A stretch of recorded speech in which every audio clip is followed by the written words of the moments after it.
Assalamualaikum warahmatullahi wabarakatuh. Yang saya hormati Ibu Sri Juliarni selaku dosen mata kuliah kewirausahaan serta teman-teman seperjuangan saya banggakan. Di sini kami akan mempresentasikan hasil laporan bisnis plan kami. Adapun anggota tim kelompok kami yaitu Juha Kurnia, Nadia Triandarini, Dia Natalia, Baihaki Jibran Habibi, dan saya sendiri Royan Baihaki.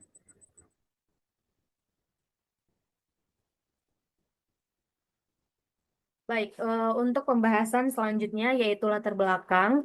Saat ini camilan tradisional mulai terlupakan karena banyaknya cemilan kekinian. Padahal cemilan tradisional masih disukai, khususnya di Batam.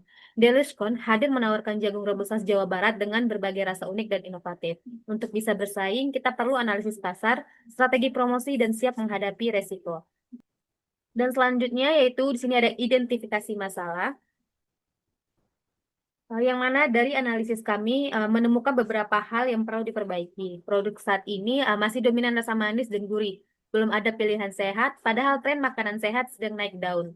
Ini jadi peluang buat Deluskon untuk berinovasi. Untuk ide bisnis, solusinya kami akan buat varian menu sehat yang tetap enak, tapi lebih ramah untuk konsumen yang peduli kesehatan. Inovasi ini diharapkan memperkuat posisi Deluskon sebagai pelopor cemilan jagung rebus inovatif di Batam. Dan untuk bab 2 di sini ada market outlook analysis.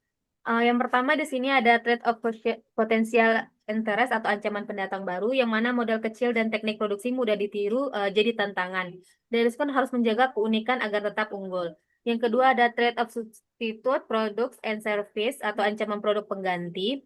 Yang mana persaingan dengan cemilan lain seperti boba dan waffle tinggi. Produk harus terus menarik agar konsumen tidak berpindah.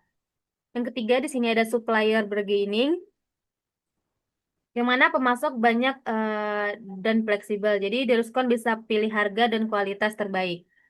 Dan untuk buyer bargaining, harga harus bersaing karena konsumen mudah pindah. Maka itu Deluskon menawarkan harga terjangkau dan rasa yang unik. Dan yang terakhir di sini ada competitive review, yaitu persaingan dengan kompetitor sejenis. Yang mana di Batam cukup banyak pesaing seperti Jasuke. Deluskon harus tampil beda lewat topping, kualitas, dan promosinya.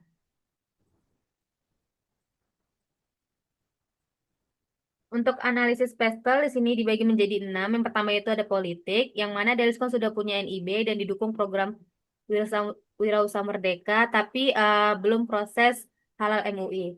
Yang kedua itu ada ekonomi, yang mana Deliskon menargetkan pasar dari kalangan menengah dengan rentang harga produk antara 10 sampai 18 ribu. Untuk sosial, yaitu inovasi rasa kekinian seperti tiramisu dan matcha disukai banyak usia. Bahkan rencana menu sehat juga disiapkan.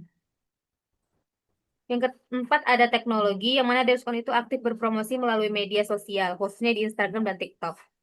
Yang kelima ada hukum. Dalam setiap kegiatan penjualan di lokasi tertentu, Deskon selalu mengajukan izin kepada pihak penyelenggara atau panitia setempat. Dan yang terakhir ada lingkungan.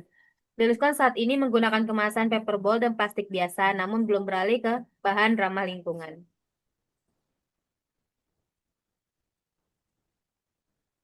Selanjutnya di sini ada pembahasan SWOT analisis. Yang pertama ada strength, yang mana harga terjangkau, rasa beragam, promosi digital efektif, dan pelayanannya cepat.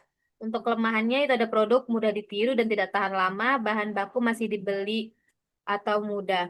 Yang ketiga itu ada strategi ST, yang mana Deliskon perlu terus berinovasi dalam varian rasa untuk menjaga keunggulan dan mencegah peniruan oleh pesaingnya. Yang keempat ada weakness, yang mana Deliskon itu menghadapi beberapa tantangan seperti hasil produksi yang tidak tahan disimpan lama, seperti bahan baku yang masih dibeli secara manual. Yang kelima ada strategi WO, yaitu Deliskon dapat meningkatkan daya saing dengan mengembangkan sistem penyimpanan atau kemasan agar produk lebih tahan lama. Dan yang terakhir ada strategi WT, yaitu Deliskon harus mempertahankan pelanggan dengan mengutamakan cita rasa yang enak. Oke, baik. Selanjutnya di sini ada analisis pesaing. Di sini analisis pesaing itu terbagi menjadi dua. Yang pertama adalah pesaing utama, dan yang kedua adalah pesaing tidak langsung. Selanjutnya ada analisa pasar, market size, growth, tren pasar, dan STP. Nah, di sini terdapat gambaran umum. Deliskon adalah produk camilan berbasis jagung rebus yang memadukan cita rasa tradisional dengan inovasi modern. Nah, untuk usaha ini juga memiliki estimasi pengembalian modal yang cepat dalam waktu 21 hingga 24 hari. Dari sisi segmentasi pasar, Deliskon ditujukan konsumen dari berbagai latar belakang dan demografis ekonomi terutama kalangan menengah. Selanjutnya ada analisa nilai kompetitif atau diferensiasi atau POP dan POD. Produk jagung rebus ini mampu bersaing di pasar camilan berbakat kombinasi karakteristik umum dan keunggulan yang unik. Sementara itu, nilai pembeda POD terletak pada varian kekinian seperti matcha, tiramisu, taro, coklat, dan spicy mozzarella yang belum umum di pasaran. Selanjutnya ada validasi pasar atau problem market produk customer. Saat ini, sebagian besar camilan kekinian lebih menonjolkan rasa manis, gurih, atau pedas. Pasar utama Delskon ini berada di Kota Batam, khususnya mahasiswa dan karyawan di sekitar kampus, seperti Politeknik Negeri Batam. Target pelanggan mencakup anak muda yang gemar jajan dan aktif di media sosial, mahasiswa serta bekerja yang menginginkan camilan praktis dan ekonomis.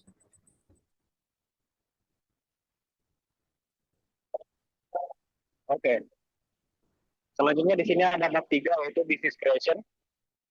Di bab 3 ini ada yang dibagi bisnis model kanvas yang berisi 9 elemen. Bisnis model kanvas ini juga terdiri dari 3 jenis yaitu pesaing langsung, pesaing tak langsung, dan dari kreasi bisnis. Oke, selanjutnya masuk ke bab 4 yaitu company overview. Yang pertama ada visi misi. Divisi ini diriliskan sebagai usaha yang dikenal luas dan mampu memenuhi kepuasan pelanggan secara konsisten. Untuk misinya ya di antara lain memberikan pelayanan terbaik, menambah varian rasa, menjamin kualitas, aktif berpromosi, kerjasama berbagai pihak.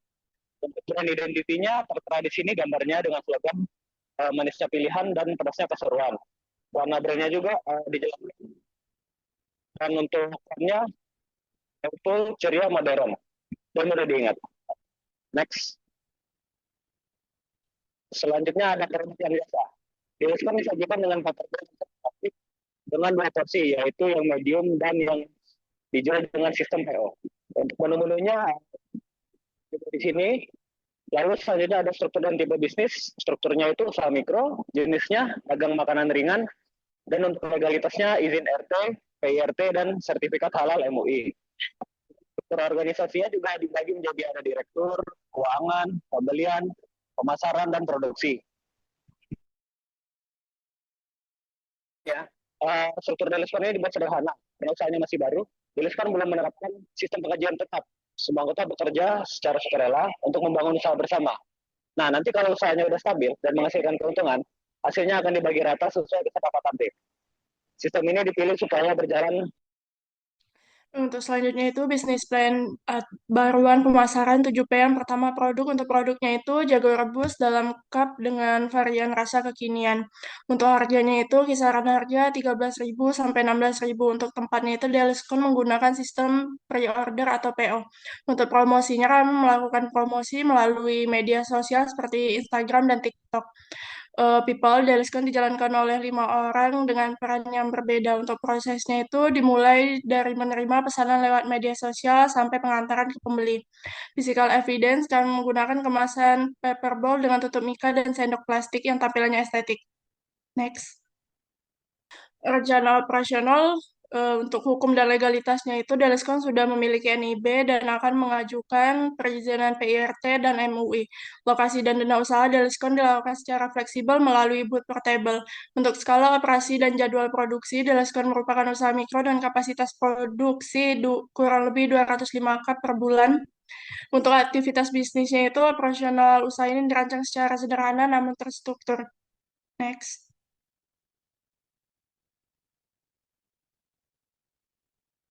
Untuk teknologi dan fasilitas produk, Deliskon mengoptimalkan teknologi sederhana namun fungsional. Untuk jumlah tenaga kerja yang dibutuhkan itu sekitar 4 sampai 6 orang.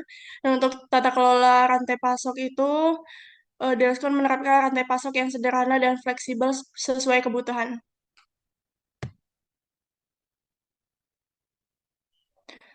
Selanjutnya rencana keuangan. Yang pertama biaya investasi awal itu di angka 2.077.000. Untuk struktur finansial dan sumber modalnya itu berasalkan dari dana pribadi pemilik.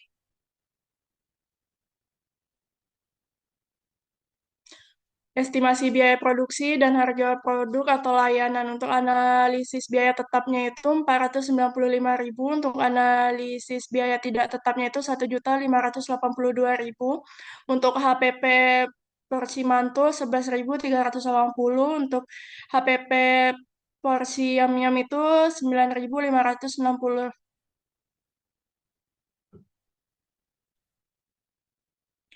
Proyeksi target penjualan dan margin untuk porsi mantul untuk mencapai BEP atau titik impas, maka produk yang harus dijual minimal 52 unit.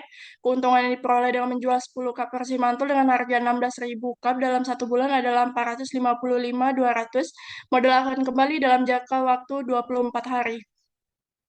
Next. Untuk porsi yam-yam, untuk mencapai BEP atau titik impas, maka produk yang harus dijual minimal 69 unit dengan harga 13.000 per cup 1 bulan adalah 573.600. Untuk modal akan kembali dalam jangka waktu 21 hari.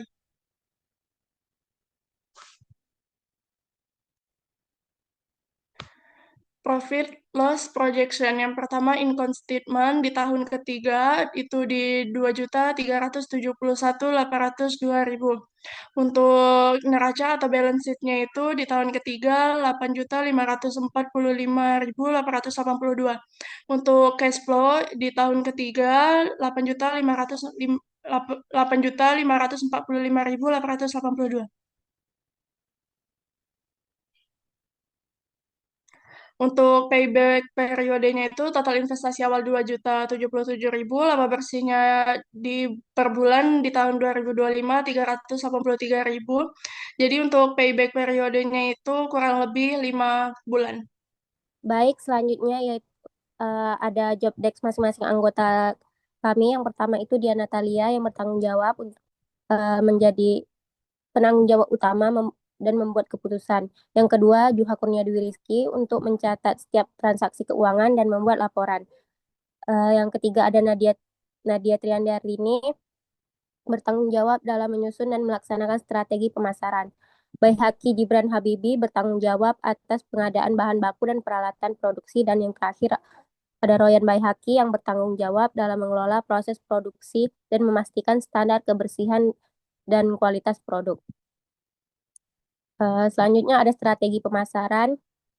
Yang pertama kami menggunakan mempromosikan secara langsung. Yang kedua aktif di Instagram dan TikTok. Yang tiga branding produk. Dan yang keempat kami memberikan inovasi pada produk. Selanjutnya sistem penjualan. Deliskon menggunakan sistem penjualan pre-order yang dibagi per minggu agar operasional lebih terstruktur dan efisien. Pemesan dapat dilakukan kapan saja, namun proses produksi dan pengiriman menyesuaikan jadwal mingguan. Next.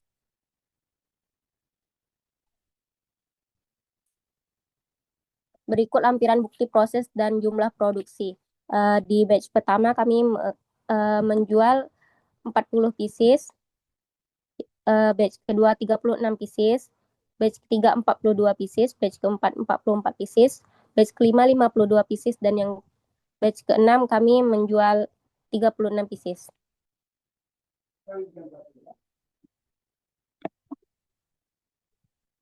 Selanjutnya laporan transaksi penjualan.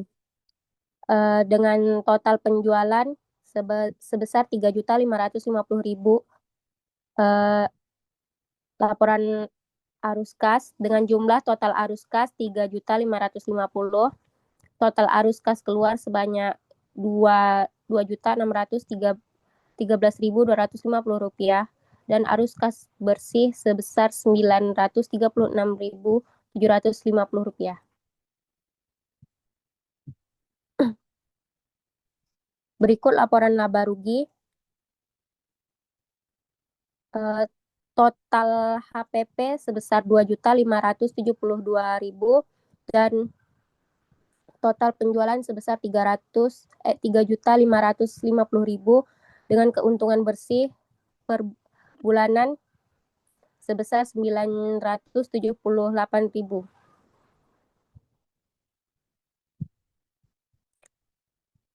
Selanjutnya ada lampiran bukti transaksi dan testimoni dari customer. Untuk kendala dan kesan selama menjalankan Deliskon ini, tantangan utama tim kami adalah membagi waktu antara kuliah dan aktivitas penjualan, terutama saat jadwal kuliah offline. Hal ini menuntut kerjasama dan komunikasi tim yang baik agar operasional tetap berjalan. Dari sisi pemasaran, keterbatasan dana membuat kami lebih kreatif dan memanfaatkan media sosial dan promosi dari mulut ke mulut. Selanjutnya kesimpulan, Deliskon merupakan usaha cemilan jagung rebus dengan varian rasa unik seperti matcha, tiramisu, taro, dan spicy mozzarella yang menawarkan keunggulan diferensiasi dibanding pesaing di Batam. Analisis pasar menunjukkan potensi permintaan yang tinggi dari kalangan muda yang menginginkan cemilan modern bercita rasa tradisional. Dan yang terakhir ada saran, tim Deliskon disarankan segera mengembangkan varian produk sehat seperti rendah gula, rendah garam, atau berbahan organik untuk menarik konsumen yang peduli kesehatan. Legalitas usaha juga perlu diperkuat dengan mengurus PI, RT, dan sertifikat halal MUI agar produk lebih dipercaya dan dapat masuk pasar yang lebih luas. Baik, selanjutnya saya serahkan kepada moderator. Baik, terima kasih kepada rekan-rekan semuanya. Baik, mungkin itu saja yang dapat kami sampaikan. Lebih dan kurang mohon maaf. Wabillahi taufiq wal hidayah. Wassalamualaikum warahmatullahi wabarakatuh.